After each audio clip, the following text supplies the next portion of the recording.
Rural de hoje começa mostrando a última reportagem do Safratec, tradicional evento de verão da cooperativa Cocamar, que pela atual condição, que impede a aglomeração de pessoas por conta do coronavírus, faz do RIC Rural seu canal de difusão de tecnologia para o agricultor. O assunto de hoje é o controle da buva.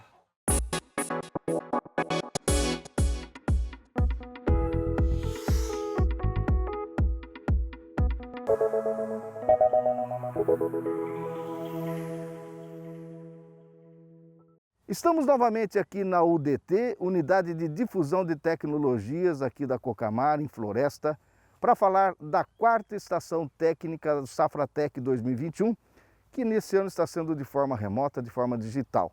Estou aqui com o Rodrigo Sakurada, que é coordenador das UDTs da Cocamar. O assunto de hoje, dessa última estação técnica do Safratec 2021, é sobre o controle da buva. Rodrigo, por que trazer à tona um assunto que está maciçamente sendo discutido, mas mesmo assim causa preocupação ao produtor? Sérgio, porque ela continua sendo um problema, né? Continua sendo recorrente os problemas que os produtores encontram no controle dela, né? As plantas daninhas, de modo geral, elas precisam ter um momento mais adequado para que a gente consiga ter um controle satisfatório, principalmente com as medidas químicas, né? Só que alguns produtores eles estão tendo problemas, né? Alguns dos problemas eles são relacionados ao ambiente, outros problemas é por uma perda de momento adequado, não conseguir fazer uma entrada e fazer essas aplicações, e aí acabam chegando em situações onde o controle ele começa a ficar um pouco mais difícil, né? Então as medidas, por mais que sejam adequadas, o momento em que a planta está, o estágio de desenvolvimento que a planta está, não permite um controle adequado. Então essa parte começa a ser um desafio maior para o produtor. E aí dentro dessas situações, né, a gente pensou em montar uma área para demonstrar quais seriam tentativas possíveis, né, de serem utilizadas, né, e ver se elas são realmente eficientes para o controle dessas plantas nessas fases de desenvolvimento muito grande, né, que a gente chama dessas plantas adultas de buvas, que são plantas que aí estão passando de 1 metro, plantas fora da sua fase adequada de controle. O José Eduardo Marcon é engenheiro agrônomo da Cocamar e mestre em plantas daninhas. Ele está trabalhando em conjunto com a equipe da UDT nesse protocolo de controle da buva e explica o que aconteceu para a buva chegar numa situação como essa. O manejo de plantas daninhas dentro de uma área, de uma propriedade, ele tem que ser realizado dentro do sistema produtivo anual da propriedade e não dentro de cada cultura instalada. Uma situação dessa é muito complicado porque aqui a gente tem dois fatores que podem ter impactado diretamente. Um deles, esse manejo via sistema de produtividade, ou também a questão climática sendo desfavorável para a entrada adequada do produtor fazendo o controle, onde ele perdeu o time de aplicação e quando ele conseguiu entrar fazendo essa aplicação devido a essas condições climáticas, a buva já estava fora do estágio de aplicação e ocorreu o problema aí no controle dessas plantas. E aqui tem controle ainda? Dificilmente a gente vai ter um controle satisfatório. A gente tem medidas paliativas, onde a gente consegue suprimir o desenvolvimento dessa planta e a competitividade dela dentro da cultura instalada. Para o engenheiro agrônomo, o que vemos aqui é uma situação extrema e um desafio para se controlar a buva. Nessas parcelas demonstrativas, foram realizados alguns testes na busca de um bom controle desta planta daninha. Aqui, a gente montou esse trabalho para tentar buscar algumas alternativas de manejo em cima dessas plantas daninhas que está totalmente fora do estágio de desenvolvimento vegetativo dela para um eficiente controle. Então, o que nós fizemos aqui de combinação de aplicação? Na primeira parcela, nós fizemos uma aplicação de glifosato, 2,4-D e saflornacil. E depois, na segunda combinação, glifosato, saflornacil. Na terceira combinação, glifosato e triclopir. E na quarta combinação, glifosato 2,4-D. Essas aplicações foram feitas dia 29/12. Após 6 dias dessas aplicações, a gente fez a aplicação transversal, ou seja, cruzando as faixas da primeira aplicações, com 2 herbicidas sequenciais, já tem no mercado, porém com a saída do paraquat para a próxima safra, a gente trouxe essas 2 alternativas que vão substituir a aplicação do paraquat nessa segunda aplicação que a gente denomina aplicação sequencial. Só voltando um pouquinho, por que essa aplicação sequencial? A gente já está trabalhando com plantas de difícil controle, ou seja, ela por tolerância, a aplicação de alguns herbicidas ou até mesmo por resistência.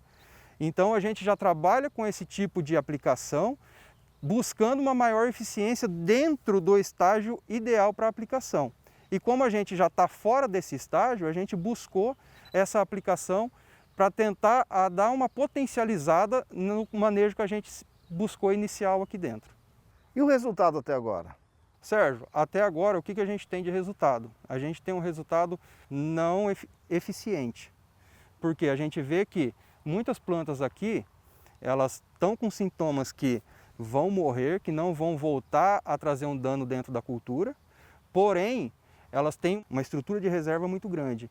E então ela vai voltar a rebrotar e voltar à competição com a cultura instalada dentro da propriedade. E mesmo com a aplicação de vários produtos, os resultados não foram satisfatórios. A buva ainda resiste. A gente vê um produto ou uma mistura ou outra mostrando um diferencial um pouquinho a mais do que os outros em relação, mas a satisfatoriedade dentro de uma situação como a gente está aqui é muito difícil se buscar, porque a gente está entrando, a gente está colocando esses produtos em condições extremas e totalmente desfavoráveis e fora da recomendação para que tenha um manejo eficiente, um manejo efetivo. Vamos fazer de conta que eu sou um produtor e eu chego lá na minha área e eu encontro uma situação dessa. Não tem mais jeito. Eficiência e efetividade é muito complicado. Por quê? Quando a gente entra numa lavoura com uma situação dessa, uma área com uma situação dessa, isso nos diz o quê? A gente já está muito próximo da próxima semeadura. Então a gente fica limitado também a tempo para a gente estar fazendo esses controles, fazendo esses manejos antes da semeadura. Uma vez que nós estamos trabalhando com produtos aqui, que eles deixam residual no solo para a cultura ser implantada. Então a gente tem que ter um certo tempo de carência entre as aplicações até a próxima semeadura. Tá? Então, muito difícil a gente vai ter um controle efetivo. Aqui, numa situação dessa, o que a gente consegue fazer?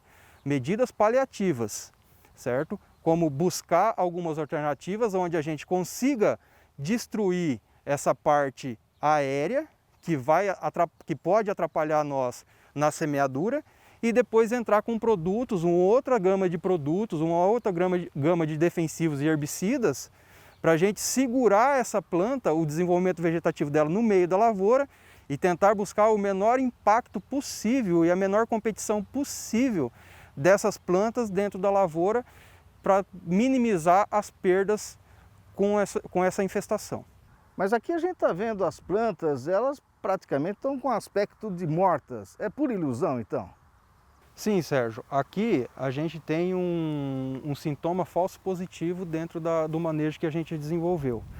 Como a gente vê lá atrás nas aplicações, essas plantas elas perderam toda a sua área foliar e deu o aspecto que elas iriam morrer. Porém, como a gente pode ver nessa daqui, ela já emitiu sua nova vegetação bem mais rápido e ela está no seu pleno desenvolvimento vegetativo novamente. Já nessa outra planta aqui, ela sentiu um pouco mais a aplicação, porém, ela já vem soltando outra vegetação aqui e com poucos dias ela vai estar na mesma situação daquela outra planta que eu te mostrei, em seu pleno desenvolvimento vegetativo e competindo novamente com a cultura instalada. Agora, Zé, ali na frente tem umas que estão pretas, esturricadas, estão mortas também ou não? Sérgio, não. Vem aqui que eu vou te mostrar o que está acontecendo. Sérgio, dá uma olhada nisso daqui, ó. A gente, aparentemente, essas plantas aqui, elas estão mortas. Sem dúvida. Tudo seca, esturricada, necrosada, como a gente usa o termo técnico, né? Só que quando a gente vem e pega uma planta dessa pro sistema e quebra ela, a gente vê que a parte interna da planta, ela está totalmente viva, certo? Isso daqui é questão de tempo para ela chegar a começar a emitir nova parte vegetativa nesses nó que ela tem aqui, ó. Então essa planta aqui... Quer dizer, se raspar aqui, olha lá. Ela está viva. Isso daqui é só superficial. A ação do produto foi só superficial em cima dessa planta. Aqui nessas gemas ela vai emitir nova vegetação e vai voltar a se desenvolver normalmente com o passar do tempo. Agora aquela que está menorzinha ali, a recomendação de 10 centímetros... Apesar de ela já estar fora do estágio ideal para controle, só que uma planta dessa daqui, ela está morta. Como a gente pode ver, ó, ela está seca. Está seca. Muito diferente do que está acontecendo com aquela outra planta maior. E o que fica de mensagem ao produtor é uma sequência de ações que ele não pode deixar de considerar para um melhor controle da buva e de outras plantas daninhas, como enumera o José Eduardo. O primeiro é que o controle nessa situação aqui, ele se torna mais caro e menos eficiente. Segundo, o controle deve ser preferencialmente realizado com as plantas ainda pequenas, menor que 10 centímetros no caso da buva. Terceiro, conversar com o engenheiro agrônomo sobre quais herbicidas são os mais recomendados para cada situação e qual a melhor condição para aplicação. Quarto, não esquecer do uso de óleo adjuvante, que é importantíssimo para a melhor eficiência do produto que está sendo aplicado para o manejo. Em quinto, respeitar o período de espera de cada produto entre a aplicação e a semeadura da cultura subsequente. E em sexto, o manejo da área de plantas que promovem uma boa cobertura de solo, como as braquiárias, ajuda a controlar a emergência de plantas daninhas, além de contribuírem para a redução do número de aplicações. Seria uma forma de trabalho preventivo nessas áreas, além de outros benefícios que a introdução da palhada traz ao sistema.